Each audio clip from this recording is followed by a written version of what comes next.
नमस्कार, आप देख रहे हैं न्यूज 18। मैं हूं आपके साथ मेनका चौधरी। बरेली में फायरिंग के आरोपी बिल्डर राजीव राणा की अवैध संपत्ति पर बुलडोजर एक्शन हुआ। पुलिस ने आरोपी बिल्डर राजीव राणा को गिरफ्तार भी कर लिया है। 22 जून की वो तारीख आपको याद होगी, वो दिन याद होगा जब बरेली में प्लॉट पर कब्जे को लेकर कई राउंड गोली चली थी। इस मामले में मुख्य आरोपी राजीव राणा, जिसके खिलाफ बड़ी कार्रवाई की गई है।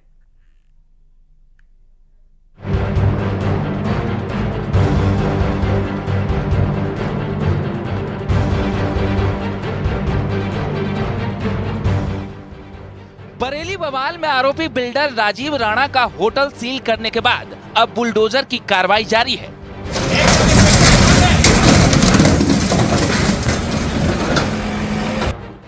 बाईस जून को बरेली के इज्जत नगर इलाके में गैंगवॉर हुई थी।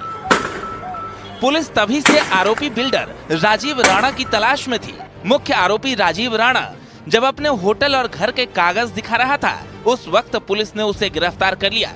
आरोपी बिल्डर राजीव राणा ने अपनी सफाई में कहा कि उसके पास प्रॉपर्टी के पूरे पेपर मौजूद हैं, लेकिन प्रशासन कागज देखने की जगह बुलडोजर एक्शन में जुटा है। मकान बीडीए अप्रूव्ड है, हमारा होटल भी बीडीए अप्रूव्ड है, उसके बाद ही मकान तोड़ा जा रहा है। कोई सुनने को तैयार नहीं है, कोई पेपर मांगने को तैयार नहीं है, सिर्फ एक तरफा कार्रवाई। हम गलत हैं, गलत हैं, गलत हैं।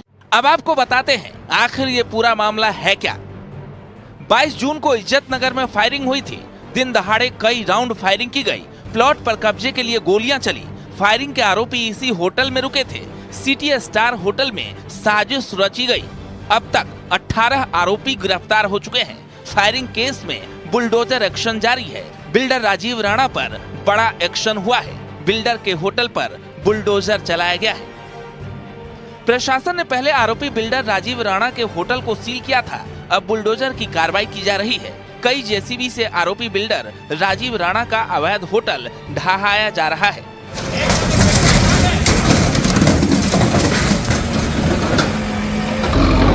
जो गोली का कांड हुआ है, इसमें इनके पास 4 बिल्डिंग्स है, चारों अवैध निर्माण है। उसमें 2 में ऑलरेडी हम लोग नोटिस हो चुका है। एंटायर सुनवाई का प्रक्रिया भी पूरा हो गया, ध्वस्तीकरण आदेश भी हो गया है। ये दोनों बिल्डिंग अभी आपके सामने है।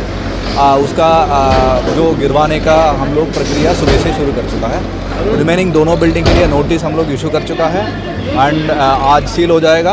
एंड जैसे उनका सारा प्रक्रिया सुनवाई का उनका सारा मौका देते हुए उसके खिलाफ ही कार्रवाई की जाएगी। वहीं आरोपी बिल्डर राजीव राणा की दलील है कि वो खुद 22 जून को हुई फायरिंग में शामिल नहीं था। उनके छोटे भाई पर फायरिंग हुई थी और उसके भाई के साथियों ने अपने बचाव में फायरिंग की थी। जिस घटना से हमें दोषी ठहराया जा रहा है, उस घटना का सीसीटीवी कैमरे निकाल लिए जाए, सीसीटीवी फुटेज निकाल लिया जाए। वहाँ बैंक पे कैमरे लगे हुए हैं। जिस दिन ये घटना घटी थी, उस दिन 5-6 दोस्तों को लेकर हमारा छोटा भाई अपने प्लॉट को खाली कराने गया था। वहाँ दूसरा पक्ष आया जिसका नाम आदित्य उपाध्याय और चन्नू पंडित है। उसने आकर एकदम से अंधाधुंध फायरिंग शुरू कर दी। हमारे भाई के एक दोस्त ने जिसका नाम रोहित ठाकुर है, उसने सिर्फ अपने बचाव में 1-2 फायर किया। बाकी सारी फायरिंग जितने भी फायर 50 फायर 100 राउंड जो हुए हैं, वो सारे उसी की तरफ से हुए हैं, आदित्य उपाध्याय चंदू पंडित की तरफ से। दरअसल इज्जत नगर थाना इलाके में 22 जून को फिल्मी स्टाइल में गैंगवॉर हुआ था। सीसीटीवी के आधार पर पुलिस ने देखा कि इसी होटल में प्लॉट को कब्जाने की पूरी साजिश रची गई। यहीं से सुबह तड़के प्लॉट पर पहुंचकर जेसीबी से रखे पत्थरों को ढहा दिया गया था। बिल्डिंग तोड़ दी गई थी और बीडीए की बाउंड्री वॉल को भी तोड़ दिया गया था। इस दौरान दोनों ओर से करीब 100 राउंड से ज्यादा फायरिंग की गई थी। इस मामले में पुलिस ने 18 से ज्यादा आरोपियों को दोनों ओर से गिरफ्तार कर जेल भेज दिया है। वहीं इन अपराधियों के खिलाफ गैंगस्टर एक्ट के तहत भी कार्रवाई की जा रही है और आरोपियों की अवैध तौर पर जमा की गई संपत्तियों को ढहाया जा रहा है।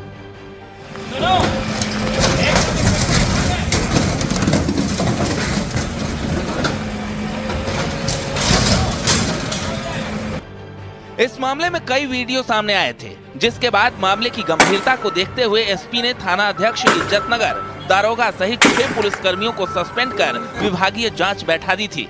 मामला शासन तक पहुंचा और योगी सरकार ने एक्शन लेते हुए कार्रवाई का आदेश दिया। एसएसपी बरेली के ट्रांसफर को भी इसी केस से जोड़कर देखा जा रहा है। न्यूज 18 के लिए ब्यूरो रिपोर्ट।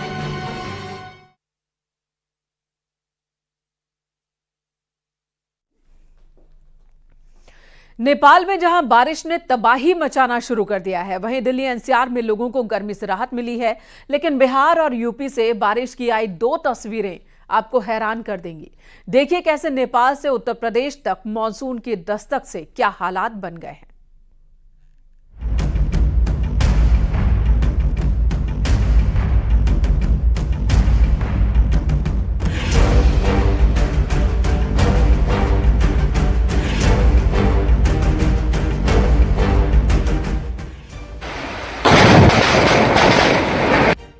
नेपाल में तबाही का मॉनसून।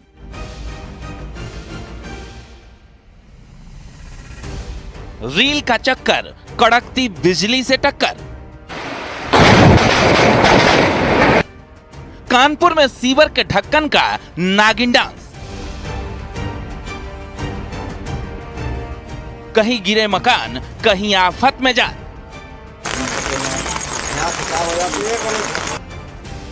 पड़ोसी देश नेपाल में मॉनसून ने आते ही तबाही मचाना शुरू कर दिया। भारी बारिश के बीच नेपाल के अलग अलग इलाकों में भारी लैंडस्लाइड और बाढ़ जैसी घटनाएं हो रही हैं, जिसमें अब तक कई लोग अपनी जान गंवा चुके हैं। हालात ये है कि वहां के पहाड़ी इलाकों के रास्तों में भी बाढ़ का पानी बहता दिखाई दिया, जिसकी वजह से संकरे पहाड़ी रास्तों को लोग जान जोखिम में डालकर पार करने को मजबूर दिखे।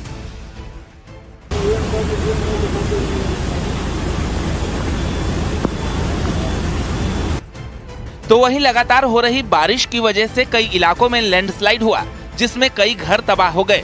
आमतौर पर नेपाल में मॉनसून 13 जून को आता है और 23 सितंबर तक रहता है, यानी अभी तो नेपाल में बारिश अपने शुरुआती दौर में है और अगले 3 महीने तक वहां लगातार बारिश होना बाकी है। लेकिन नेपाल में अभी से हालात इतने बदतर दिखाई दे रहे हैं कि हर दिन बारिश और लैंडस्लाइड जैसी घटनाओं की वजह से नेपाल में लोगों की मौत हो रही है और प्रशासन की व्यवस्था भी नाकाफी साबित हो रही है। बिहार से एक दिल दहला देने वाला वीडियो सामने आया। वीडियो में बारिश के समय आसमान से बिजली गिरती दिखाई दी। दरअसल मॉनसून की बारिश के दौरान सीतामढ़ी में एक लड़की छत पर वीडियो बनाने पहुंच गई। जैसे ही उस लड़की ने वीडियो बनाना शुरू किया, वहां धमाकेदार आवाज के साथ अचानक बिजली गिरी, जिसकी वजह से वो लड़की डरकर वहां से भाग गई और उसके मोबाइल कैमरे में बिजली गिरने की पूरी घटना रिकॉर्ड हो गई।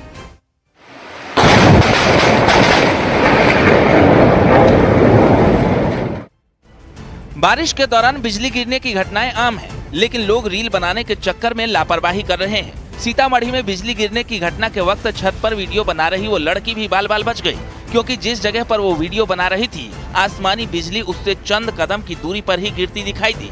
यानी उस लड़की को मौत मानो छू कर निकल गई। ऐसे ही बिजली गिरने से सीतामढ़ी में 8 लोगों की मौत हो चुकी है। बात दिल्ली एनसीआर और यूपी की करें तो बारिश ने लोगों को गर्मी से निजात दिलाई है। दिल्ली, ग्रेटर नोएडा, शाहजहांपुर, अमरोहा, बुलंदशहर, गाजियाबाद, संभल, कानपुर में बारिश की वजह से लोगों ने गर्मी से राहत की सांस ली है। लेकिन अमरोहा में मॉनसून की पहली बारिश से एक मकान भरभरा कर गिर पड़ा, जिसमें 3 बच्चियां घायल हो गई। मौके पर पहुंचे लोगों ने कड़ी मशक्कत के बाद मलबे से बच्चियों को बाहर निकाला।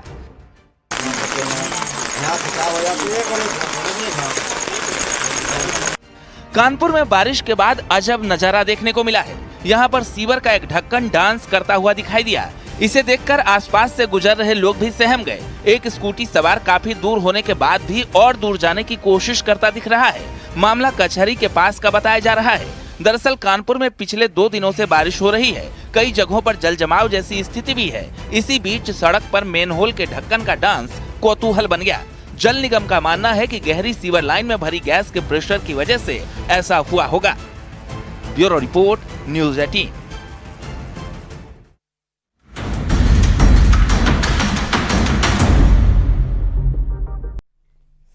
इधर उत्तराखंड पुलिस के एक दारोगा पर गंभीर आरोप लगे हैं। उधम सिंह नगर के पंतनगर थाना इंचार्ज का एक ऑडियो वायरल हो रहा है।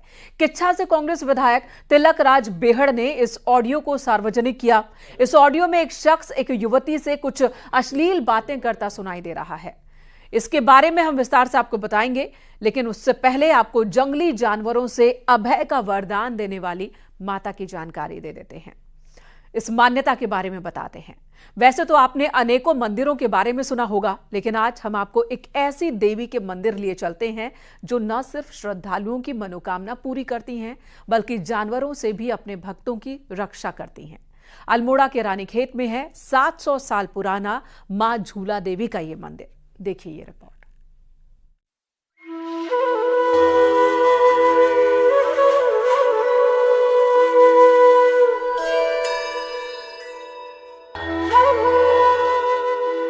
मां झूला देवी का मंदिर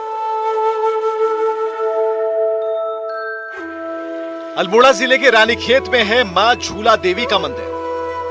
मान्यता है कि ये मंदिर करीब 700 साल पुराना है। श्रद्धालु यहां देवी माता के दर्शन करने आते हैं। तो यह मंदिर जो है 700 साल पुराना है और 700 साल से लोगों की इस मंदिर से आस्था जुड़ी हुई है। यहाँ पे बहुत दूर दूर से भक्तजन आते हैं और माता रानी से इतनी ज्यादा श्रद्धा और उनकी आस्था है कि वो यहाँ पे आते हैं, अपनी मनोकामना माता रानी के सम्मुख रखते हैं और जब उनकी मनोकामना पूरी हो जाती है तो वो यहाँ पे मनोकामना स्वरूप एक अपनी घंटी यहाँ पे आके बांध देते हैं। के चलते हैं, वो भी अच्छी जगह है। और इस मंदिर के बारे में सुना, सिद्ध मंदिर है, जो भी मन्नत है मांगी जाए पूरी होती है। आप देखिए रंग इतने घंटे चढ़ाए हुए हैं। हम भी आए, हमने भी सोचा कुछ मन्नत मांगी जाए, कुछ माता जी से रिक्वेस्ट की जाए, देखते हैं क्या पूरा हो सकता है, कैसे हो सकता है। देश ही नहीं बल्कि विदेशों से भी श्रद्धालु यहाँ माता के दर्शन करने के लिए आते हैं।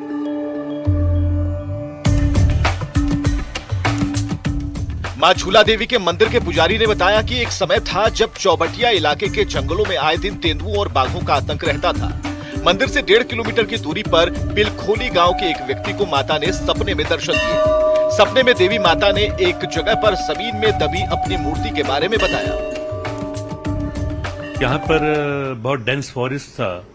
जब मेरे गांव के जानवरों को ये जमीन उनकी अंतर्गत आती थी उस जमाने में, जब मेरे गांव के जानवरों को लेपर्ड और टाइगर ने लगभग खत्म कर दिया तो बड़ी चिंता का विषय बना। यद्यपि उस समय मेरे गांव के जो पॉपुलेशन थी वो सीमित परिवार थे। उन्होंने जब इस प्रकार की बहुत चिंता का विषय बन गया उनके लिए, तो कहते हैं कि मां ने स्वप्न में किसी पूर्वज के उसमें ये स्वप्न में ये डायरेक्ट किया, ये निर्देश दिया कि उनकी जमीन के भूभाग में मेरी एक प्रतिमा है, उस प्रतिमा की आप पूजा नहीं कर रहे हो, इसलिए आपको ये हिंसक पशुओं के द्वारा आपका नुकसान हुआ है। मान्यता है कि मां झूला देवी ने एक व्यक्ति के सपने में आकर अपना मंदिर बनवाने को कहा था। मंदिर में देवी की मूर्ति की प्राण प्रतिष्ठा के बाद देवी माता का आशीर्वाद भी दिखने लगा, क्योंकि देवी माता ने सपने में वचन दिया था कि मूर्ति की प्राण प्रतिष्ठा करने से इलाके के लोगों को जंगली जानवरों से निजात मिल जाएगी। जैसा कि स्वप्न में बताया गया था, उनको देवी की एक प्रतिमा मिली, उस प्रतिमा को उन्होंने प्रतिष्ठित किया। उसके बाद में पाया कि जो हिंसक पशुओं के द्वारा उनके जानवरों का नुकसान हो रहा था वो रुक गया और मां के प्रति इनकी आस्था प्रबल हो गई, इनकी प्रतिष्ठा कर दी गई। 30 त्योहारों के अवसर पर गांव की मंगल कामना को लेकर वे यहाँ पर आते, पूजा अर्चन करते। देवी माता का मंदिर बनने के बाद गांव के लोगों ने मूर्ति को जमीन से निकाला और वहां देवी का मंदिर बना दिया। मंदिर की स्थापना के बाद बिलखोली गांव के लोग अक्सर अपने जानवरों को चराने के लिए इस स्थान पर आते थे। सावन के महीने में सभी बच्चे देवी मां के मंदिर प्रांगण में झूला डालकर झूला झूलते थे। झूला देवी के नाम से विख्यात।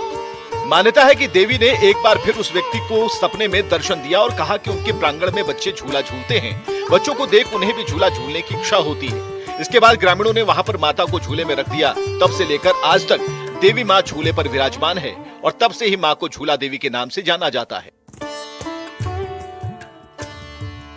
ये घटना के बाद में क्या हुआ कि एक बार जब यहाँ पर पूजा अर्चन चल रहा था तो माँ किसी छोटे छोटे बच्चे किसी पेड़ की डाल में झूला डाल के झूला खेल रहे थे, तो माँ ने फिर कहा कि आपके बच्चे तो झूला खेलते हैं, मेरी प्रतिमा को आपने नीचे रखा है, मेरी भी इच्छा है कि मैं भी झूलूं। उसी स्टैच्यू को, उसी प्रतिमा को किसी प्रकार से लटका दिया गया, हिडोले का आकार दे दिया गया, इसलिए इनका नाम झूला देवी पड़ गया। बहुत छोटा मंदिर, पर्टिकुलर गांव का मंदिर, लेकिन इनकी जो शक्ति थी वो दिन प्रतिदिन बढ़ती चली गई।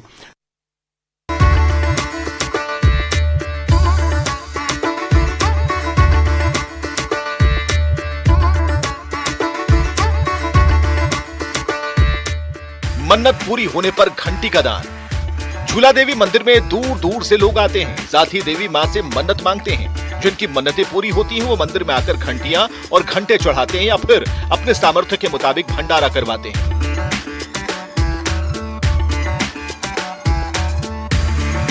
यही है कि पहले आई हूँ तो मनोकामना पूरी हुई है, अभी हम दोबारा आए हैं कि मनोकामना पूरी हुई है तो एक घंटी चढ़ा के आते हैं। सुना है मंदिर के बारे में कि मनोकामनाएं पूरी होती है, बाकी और तो कुछ नहीं। बाकी मंदिर बहुत अच्छा है, अच्छा लगा यहाँ। मंदिर के पुजारी ने बताया कि बॉलीवुड सिंगर सोनू निगम भी इस मंदिर में आ चुके हैं। नवरात्रि पर मंदिर में श्रद्धालुओं की काफी भीड़ देखने को मिलती है। खत्म हुआ जंगली जानवरों का आतंक। देवी माता को मानने वाले श्रद्धालु बताते हैं कि आज से 700 साल पहले पिलखोली गांव के लोग बाघ और तेंदुए के आतंक से परेशान थे। तभी एक रात एक ग्रामीण के सपने में माता ने दर्शन दिए तो घने जंगल के बीच उनकी प्रतिमा को जमीन की गहराइयों में से निकाला गया था। तभी से इस जगह पर देवी माँ की पूजा अर्चना शुरू हो गई। लगातार यहाँ भक्तों का तांता लगा रहता है। यहाँ माता को झूले में देखा जाता है हमेशा, और माँ बढ़िया से अपने दर्शन देती है सभी भक्तों को और सभी की मनोकामनाओं को पूर्ण कराती है। और दूसरा यहाँ पे जिनकी मनोकामनाएं पूर्ण हो जाती हैं उनके लिए होता है कि वो लोग अपनी घंटी चढ़ाते हैं। यहाँ पे घंटी चढ़ा करके माता का आशीर्वाद लेते हैं और शुरू में अपनी मनोकामनाओं को लेके आते हैं मंदिर में माता के आगे। अगर वो पूरी हो जाती तो घंटी चढ़ा देते हैं। माँ झूला देवी की अपनी ही महिमा है। मान्यता है कि यहाँ पर बाघ और तेंदुए जैसे खूंखार जानवर होने के बावजूद वो कभी इंसानों पर हमला नहीं करते। स्थानीय लोग इसे माँ झूला देवी की महिमा मानते हैं। ऐसी भी मान्यता है कि विशेष मौकों पर बाघ और तेंदुए जैसे जानवरों को देवी माँ के दरबार में देखा गया है, लेकिन उन्होंने कभी इंसानों को कोई नुकसान नहीं पहुंचाया। न्यूज़ 18 के लिए ब्यूरो रिपोर्ट।